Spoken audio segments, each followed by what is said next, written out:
This is video number 9 of wave optics. और इसके अंदर हम एक और इंटरेस्टिंग कॉन्सेप्ट डिस्कस करने जा रहे हैं इंटरफेरेंस का ही। This is geometrical and optical path. Geometrical और ऑप्टिकल पाथ के बीच में आपको डिफरेंस समझाता हूं, इसको अच्छे से अंडरस्टैंड करना। ज्योमेट्रिकल और ऑप्टिकल पाथ के बीच का डिफरेंस अंडरस्टैंड करते हैं। सोर्स S1 और सोर्स S2, यहां पे आपको डेल्टा एक्स इक्वल टू क्या मिलता था? 0। आपको बड़े अच्छे से मालूम है यहाँ पे इस पॉइंट पे आपका डेल्टा एक्स इक्वल टू 0 होता है। ये सबसे सिंपल अंडरस्टैंडिंग है, क्योंकि आपको जो पाथ दिखाई दे रहा है यहाँ पे, ये जो पाथ दिखाई दे रहा है दोनों का बिल्कुल इक्वल है, इसलिए यहाँ पे डेल्टा एक्स इक्वल टू 0 है। फाइन।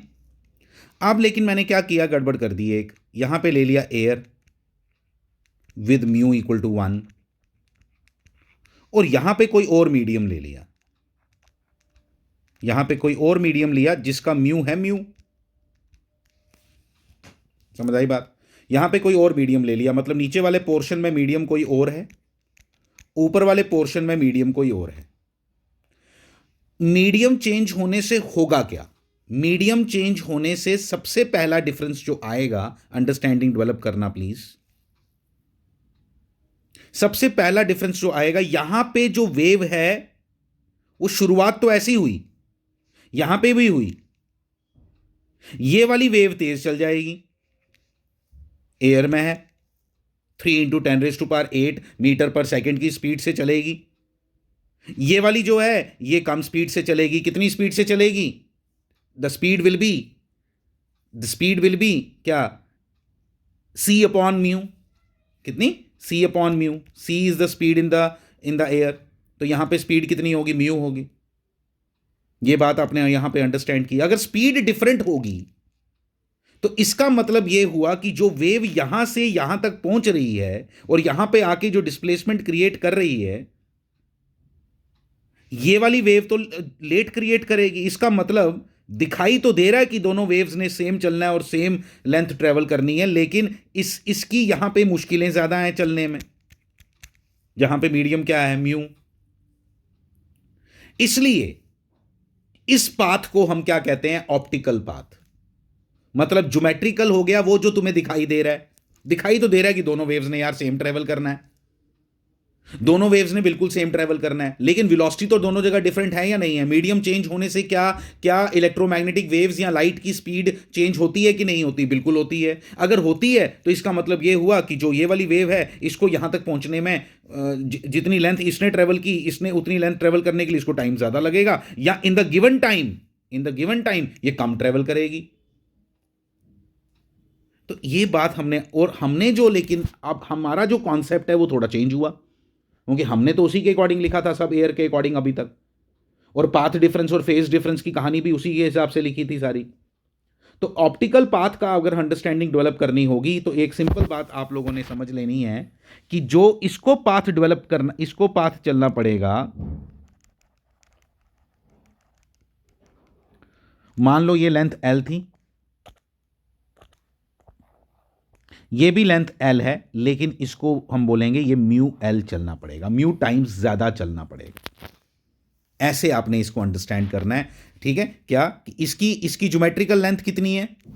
इसकी ज्योमेट्रिकल लेंथ कितनी है? L। इसकी ज्योमेट्रिकल लेंथ कितनी है? L।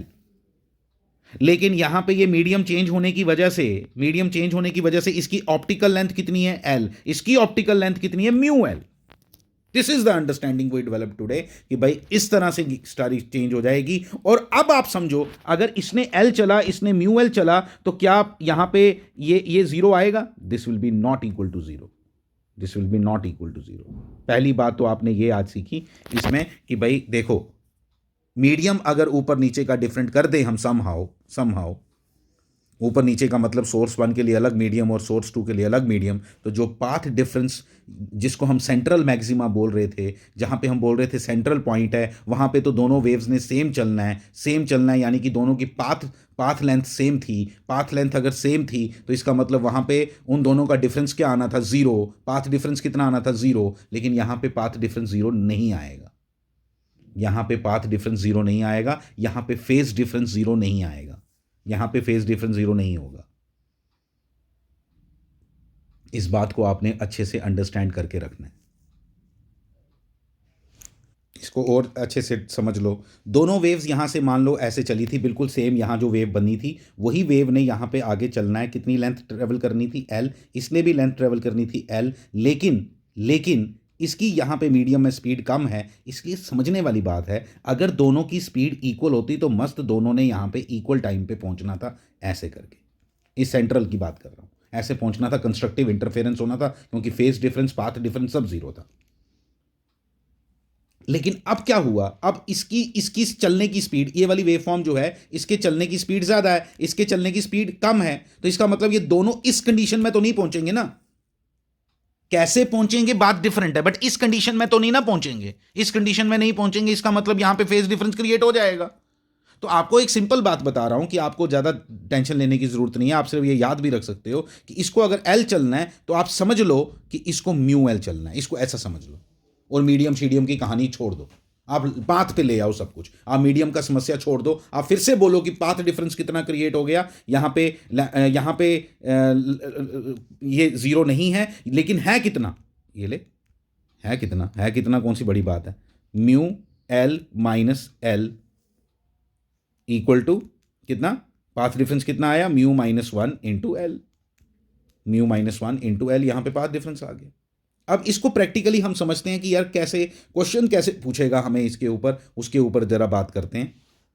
क्वेश्चन हम जो समझते हैं ना, उसमें हम लोग क्या करते हैं मैं आपको समझाता हूँ। ये पहले कुछ डायग्राम हम बना ही लेते हैं, फिर उसके बाद आपको बताता हूँ। ये एक यहाँ बना लो कि एक वेव ये और एक वेव यहाँ, ये वाला। इसके बीच में ना इसने यहाँ पे स्लैब डाल दी, ग्लास स्लैब, कोई भी स्लैब। यहाँ ऐसी स्लैब डाल दी जिसकी थिकनेस थी टी, जिसकी थिकनेस थी टी और जिसका म्यू था म्यू। ठीक है, जिसका म्यू था म्यू। और इस पॉइंट पी पे हम जरा बात करते हैं क्या हो रहा है।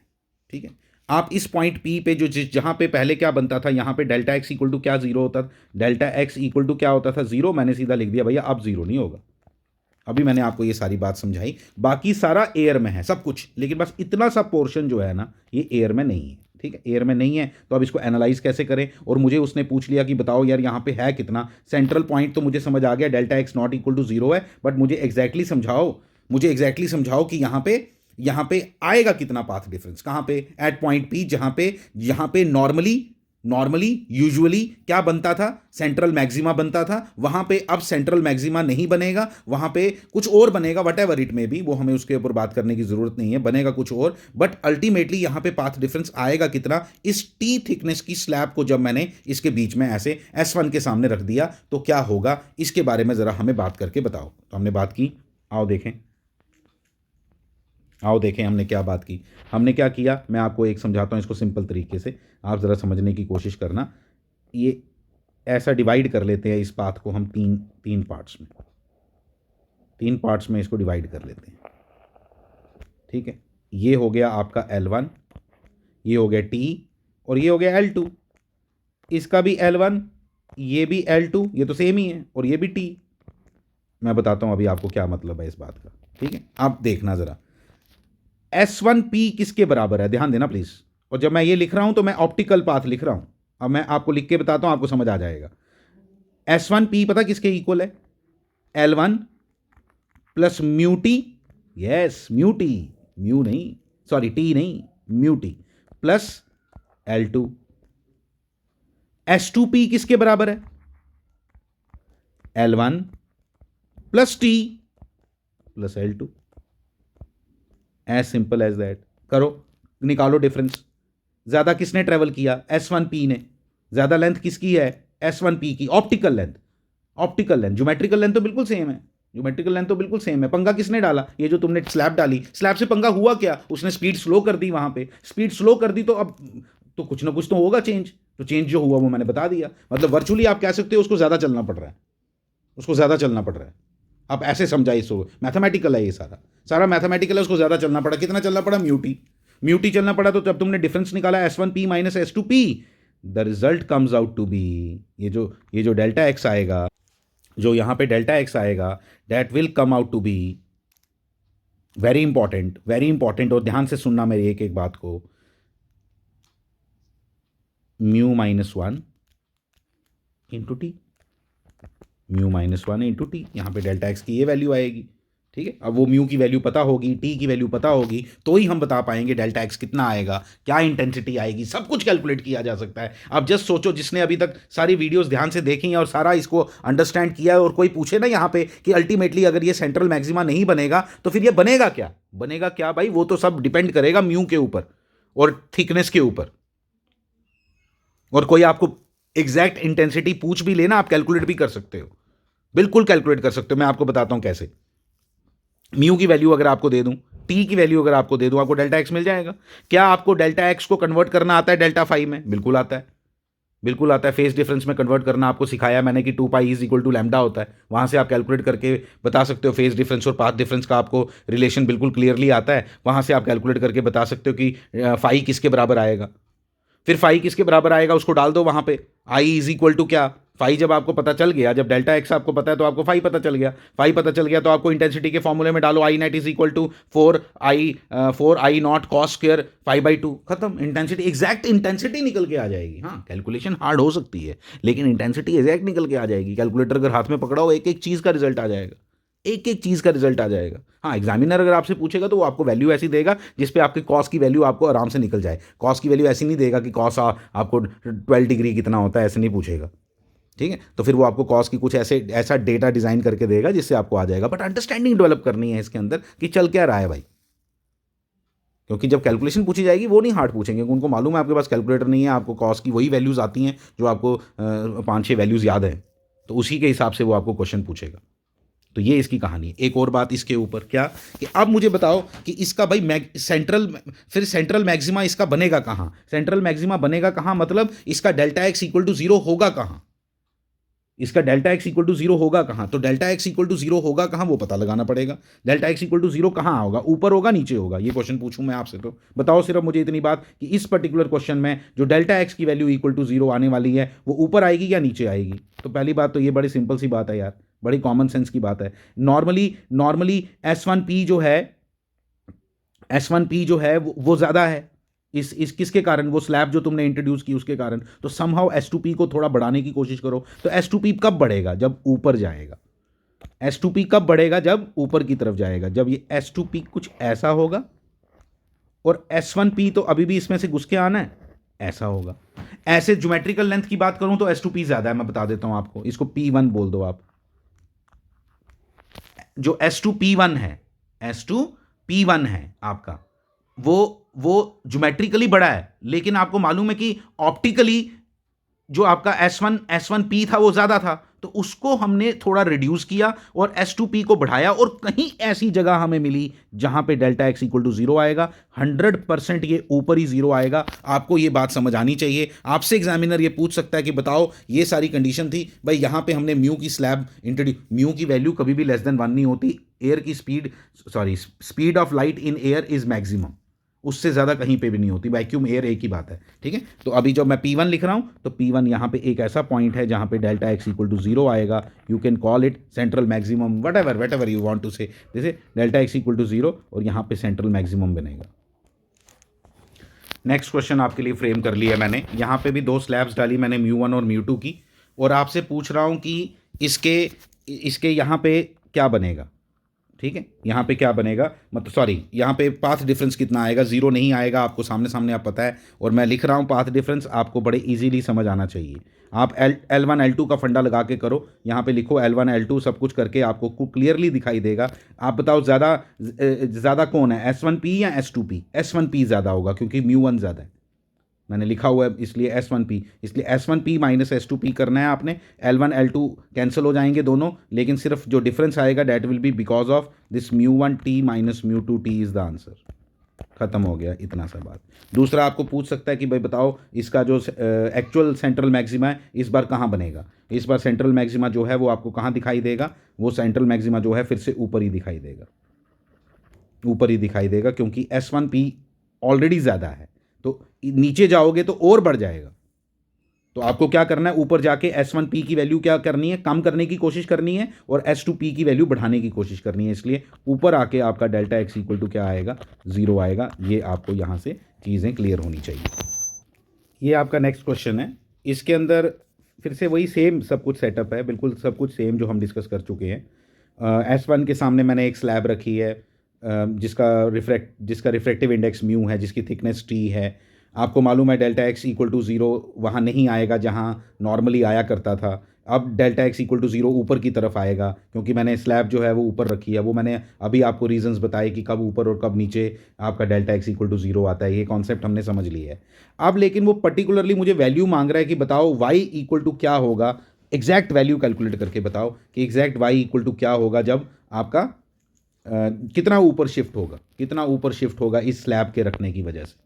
ये आपने समझना है इसके अंदर कि इस स्लैब को इंट्रोड्यूस करने की वजह से अल्टीमेटली आपका जो डेल्टा एक्स है वो कितना ऊपर शिफ्ट हो गया। Delta x equal to zero मतलब सेंट्रल फ्रिंज आपकी कितनी, सेंट्रल मैक्सिमा आपका कितना ऊपर शिफ्ट हुआ। तो उसको अंडरस्टैंड करेंगे हम, ठीक है। डायग्रामेटिकली पहले समझाता हूँ आपको, आप देख सकते हो।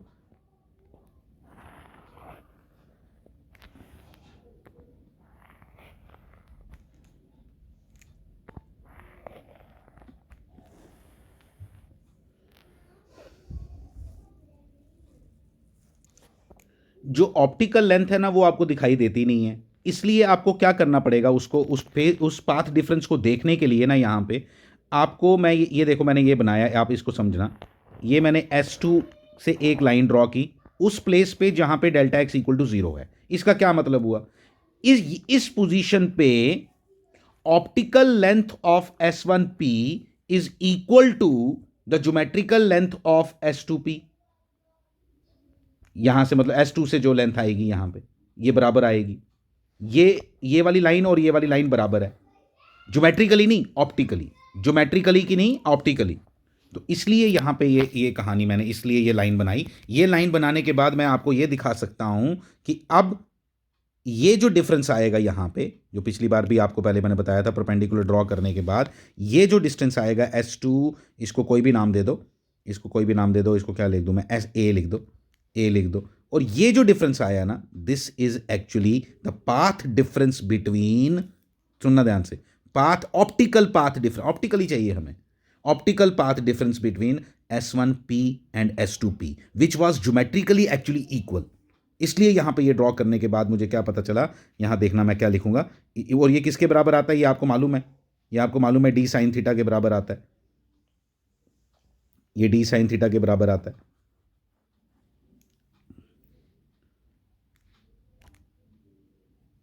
देखना एक चीज़ दिखाता हूँ, ये एक लाइन मैंने सेंटर से भी ड्रॉ की, ठीक है, और ये थीटा है आपका। फिर मैंने आपको बताया था ये भी थीटा बन जाता है और अल्टीमेटली ये डी साइन थीटा बनता ही आता है आपको, डी साइन थीटा बना। इसलिए मैं बोलूँगा यहाँ पे कि अल्टीमेटली आपका जो पाथ डिफरेंस है जो हमने कैलकुलेट किया था यहाँ पे किसके बराबर आता है, mu minus one into T. तो D sine theta equal to क्या आ गया, D sine theta equal to क्या आ गया, mu minus one T. Fine, आपको मालूम है इसको हम डी टैन थीटा भी लिख सकते हैं।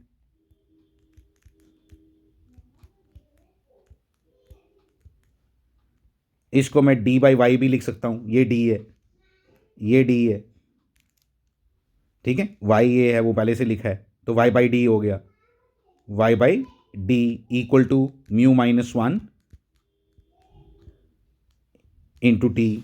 यहां लिख रहा हूं इसके आगे की कैलकुलेशन। क्या निकालना था आपको, वाई, वाई ये निकालना था कि जहां सेंट्रल मैक्सिमा कितना शिफ्ट हुआ बाय इंट्रोड्यूसिंग दिस स्लैब। तो वाई इक्वल टू क्या आ गया, वाई इक्वल टू आ गया mu minus one into T into D upon D, इतना शिफ्ट हो गया। ये हमने कैलकुलेट करके यहाँ दिखा दिया। This is a very good question, जिससे एग्जैक्ट आपको पता चला कि भाई ये एग्जैक्ट लोकेशन आप बता सकते हो कि कितनी दूर आपका ये बनेगा। तो ये इसकी सिंपल स्टोरी थी और कुछ नहीं है, ठीक है। और अगर जनरलाइज करना हो कि मैंने मान लो ऊपर स्लैब डाली म्यू वन की और नीचे स्लैब डाल दी म्यू टू की, ठीक है, मान लो यहाँ पे स्लैब डाल दी म्यू टू की और यहाँ पे ऊपर डाल दी म्यू वन की, तो वाई इक्वल टू क्या बन जाएगा, वाई इक्वल टू बन जाएगा वन की जगह म्यू और mu one minus mu two, mu one minus mu two into T into D upon D, मतलब कि अल्टीमेटली आपका जो 1 है, 1 किसकी वजह से था यहाँ, एयर की वजह से, उसकी जगह क्या आ जाएगा, म्यू2 आ जाएगा। अब यहाँ पे क्वेश्चन हो सकता है कि भाई आप अगर ये यहाँ पे ये जो मैंने एक्सप्रेशन लिखा ना म्यू1 माइनस म्यू2, ये एक्सप्रेशन किसके लिए है, जब म्यू1 बड़ा होगा म्यू2 से, और जब म्यू1 बड़ा होगा म्यू2 से तो कॉमन सेंस याद नहीं करने की कोशिश करना, म्यू1 जब बड़ा होगा म्यू2 से तो आपका जो सेंट्रल मैक्सिमा जो शिफ्ट होगा वो ऊपर की तरफ होगा, और अगर म्यू2 बड़ा होगा म्यू1 से तो नीचे की तरफ शिफ्ट होगा, सिंपल बात। और y इक्वल टू क्या आएगा तब, म्यू2 माइनस म्यू1, जब नीचे की तरफ शिफ्ट होगा कब होगा, जब म्यू2 बड़ा होगा, जब म्यू2 बड़ा होगा तो y इक्वल टू क्या आएगा, mu minus mu into T into D upon D, वो जो आपका फॉर्मूला आपको समझ आ गई होगी मैं जो बहुत बोल रहा हूँ। ये आपका नेक्स्ट क्वेश्चन है, इसके अंदर आप क्या देख सकते हो कि वही सेम स्लैब और वो सब कॉन्सेप्ट तो आपको पता चल गया है। आपको बताना है ये ओ पॉइंट है, at point O the intensity is 3I0, यहाँ 3I0 है, मतलब 4I0 होती है लेकिन 3I0 है, और and above O there is first minima, इसके ऊपर फर्स्ट मिनिमा बन रहा है, और बिलो इसके फर्स्ट मिनिमा फर्स्ट मैक्सिमा बन रहा है। ये उसने गिवन है कुछ कंडीशंस, आपको म्यू की वैल्यू फाइंड करनी है, ये जो इसकी है in terms of lambda and T, lambda और टी की टर्म्स में आपको इसकी वैल्यू फाइंड करनी है कि भाई 3I0 इंटेंसिटी लाने के लिए, ऐसे बोल सकते हो आप, 3I0 इंटेंसिटी अगर आप देखना चाहते हो ओ पे, तो बताओ आपको कितनी म्यू की स्लैब यूज़ करनी पड़ेगी। Thickness is already given, thickness given है, ठीक है, तो थिकनेस गिवन है लेकिन म्यू आपको बोला गया, म्यू निकालने के लिए तो, और लैम्डा क्या वैल्यू लेनी पड़ेगी, लैम्डा की भी क्या वैल्यू लेनी पड़ेगी, कुछ भी अननोन क्रिएट किए जा सकते हैं। आपको लैम्डा की वैल्यू भी पूछी जा सकती थी in terms of mu and T, आपको टी की वैल्यू भी पूछी जा सकती थी in terms of lambda and mu, ठीक है, तो वो कुछ भी हो सकता है। आपको एक बार पता चल गया क्या कॉन्सेप्ट यूज़ करना है, उसके बाद आपको प्रॉब्लम नहीं आएगी। जो कंडीशंस आपको गिवन है उसके अकॉर्डिंग मैं लिख रहा हूँ, यहाँ पे डेल्टा एक्स मुझे मालूम नहीं है, मुझे निकालना पड़ेगा, यहाँ पे मुझे डेल्टा एक्स निकालना पड़ेगा। यहाँ डेल्टा एक्स मुझे गिवन है कि कह रहा है कि फर्स्ट मैक्सिमा बन रहा है, कह रहा है क्या, फर्स्ट मिनिमा बन रहा है, फर्स्ट मिनिमा बन रहा है तो लैम्डा बाई 2 आपको मालूम होना चाहिए। यहाँ पे कह रहा है कि भाई फर्स्ट क्या, फर्स्ट मैक्सिमा, तो ये लैम्डा होगा, बिल्कुल ऐसा है। तो इसका मतलब जो यहाँ पे जो वैल्यू आएगी वो इन दोनों के बीच आएगी, लैम्डा बाई 2 और लैम्डा के बीच में यहाँ पे डेल्टा एक्स आएगा, ये मुझे पता चल गया। पहली बात, मुझे यहाँ जो गिवन है आई नेट की वैल्यू वो आपको मालूम है, तो मैं यहाँ से उसी को यूज़ करूँगा। देखो अब आपको फार्मूला वो याद है, मैं अब बार बार नहीं लिख के दे रहा। 3I0 is equal to 4I0 cos 5/2, यहाँ से आपको 5 मिल जाएगा, 5 मिल जाए तो लैम्डा डेल्टा एक्स मिल जाता है, डेल्टा एक्स मिल जाए तो 5 मिल जाता है, वट यार, इसमें आपको ये रिलेशन अब आप समझ आने चाहिए, ठीक है। यहाँ से मुझे मिला cos 5/2 equal to, cos square है sorry, cos square 5/2 equal to 3/4, ठीक है। कॉस स्क्वेयर क्या लिखना, कॉस ही लिख दो सीधा, आपको समझ आएगा। Cos 5/2 equal to plus minus root 3/2, root ले लिया मैंने और प्लस माइनस आपको मालूम है क्यों लिया। यहाँ से आपको 5/2 की वैल्यू मिल जाएगी, ठीक है, यहाँ से आपको 5/2 की वैल्यू मिल जाएगी। मैं लिखता हूँ यहाँ 5/2 की वैल्यू आपको पता क्या मिली, 5/2 की वैल्यू आपको मिलेगी π/6, 5π/6,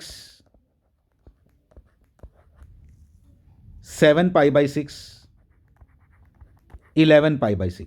ये कैसे आती हैं ये आपको आनी चाहिए यार, ये मैं बता देता हूँ, मैंने पहले भी बताया है आप, ठीक है। हर क्वाड्रेंट में प्लस माइनस जब आए तो हर क्वाड्रेंट में, और क्या ये पता कैसे निकालते हैं, ये होता है एक तो π/6 पहले पता ही है सबको, है ना, 30 डिग्री, फिर 180 माइनस 30, फिर 180 प्लस 30, फिर 360 माइनस 30 और 360 प्लस 30, ऐसा है ये, ऐसी कहानी है ये, इसको जरा समझना। यहाँ पे वैल्यूज़ जो है ये आती है प्लस माइनस रूट 3/2, ये आ गया आपका 5/2। फाई कितना आएगा, अब फाई कितना आएगा, फाई देखो, फाई इक्वल टू आएगा π/3 कॉमा 5π/3, 7π/3 और 11π/3। और मैंने आपको बताया था अगर इसको, अगर मुझे पाथ डिफरेंस में कन्वर्ट करना पड़े अगर मुझे इसको पाथ डिफरेंस में कन्वर्ट करना पड़े तो आपने क्या करना है, पाई की जगह क्या लिख देना है, पाथ डिफरेंस हम किसी की लैंग्वेज में लिखते हैं डेल्टा एक्स या पी जो आप लिखना चाहते हो, डेल्टा एक्स इक्वल टू, ठीक है थोड़ी जगह कम है मेरे पास, मैं कुछ कट भी नहीं कर सकता यहाँ से, तो डेल्टा एक्स इक्वल टू आ जाएगा, ये मैंने रेड कलर में यहाँ वैल्यूज़ लिख दी कि आपको कोई प्रॉब्लम ना आए। तो यहाँ से जब वैल्यूज़ आपकी ये वाली आ गई ना, अब आपने क्या देखना है, आपको कौन सी वैल्यू, आपको ऐसी वैल्यू इनमें से पिक करनी है जो लैम्डा बाई 2 और लैम्डा के बीच में आए, लैम्डा बाई 2 और लैम्डा के बीच में जो वैल्यू आए, 0.5 लैम्डा, 0.5 लैम्डा और लैम्डा के बीच में, ठीक है। तो वो कौन सी वैल्यू है, आप ध्यान से देखोगे आप खुद, वो ये वैल्यू है, ये वाली, ये लैम्डा से बड़ी हो गई, ये लैम्डा बाई 2 से छोटी हो गई, तो सिर्फ 5 लैम्डा बाई 6 आ गया। तो यहां से मुझे पता चल गया कि अगर आपको चाहिए क्या, पाथ डिफरेंस कितना, अगर आपका पाथ डिफरेंस कितना आए, अगर आपका पाथ डिफरेंस 5 लैम्डा बाई 6 आए तो उसकी इंटेंसिटी कितनी आएगी, 3I0। यहां से हमने ये सारी कैलकुलेशन की, वो वहां से हमने निकाल लिया, और विद 2 कंडीशन, ये वाली कंडीशन, इन सब जगह आपको 3I0 मिलेगा। लेकिन आपको ये और भी कंडीशन दी हुई है ना कि इसके ऊपर ये बन रहा है, इसके नीचे ये बन रहा है, फिर उधर से हमने ये वाली वैल्यू पिक की, वो कैसे की आपको समझ आना चाहिए। अब इसके आगे जो हमने कैलकुलेशन करनी है उसमें हमने क्या निकाला कि path difference delta x equal to क्या आ गया, जहां हमने निकालना था, कितना आ गया, 5 पाई बाई 6, 5 लैम्डा बाई 6 यार, 5 लैम्डा बाई 6, 5 लैम्डा बाई 6 आ गया। फिर हमें मालूम है पाथ डिफरेंस होता किसके बराबर है, वो तो बड़ा सिंपल, हमने कितनी बार निकाल दिया, mu minus 1 into T, very simple, जो सबसे पहले आपको L1 L2 करके कराया, इक्वल टू 5 लैम्डा बाई 6, खत्म हो गया क्वेश्चन। म्यू की वैल्यू यहाँ से आ जाएगी, mu minus 1 equal to 5 lambda by 60, और यहाँ से म्यू की वैल्यू जो आपने कैलकुलेट की, that comes out to be 5 lambda upon 60 plus 1। तो ये सारी कैलकुलेशन थी इसमें, और कुछ भी मुश्किल नहीं है, कॉन्सेप्ट समझ आ जाए तो सब इजी लगता है, कॉन्सेप्ट नहीं समझ आए तो ये भयंकर क्वेश्चन है। Thank you very much.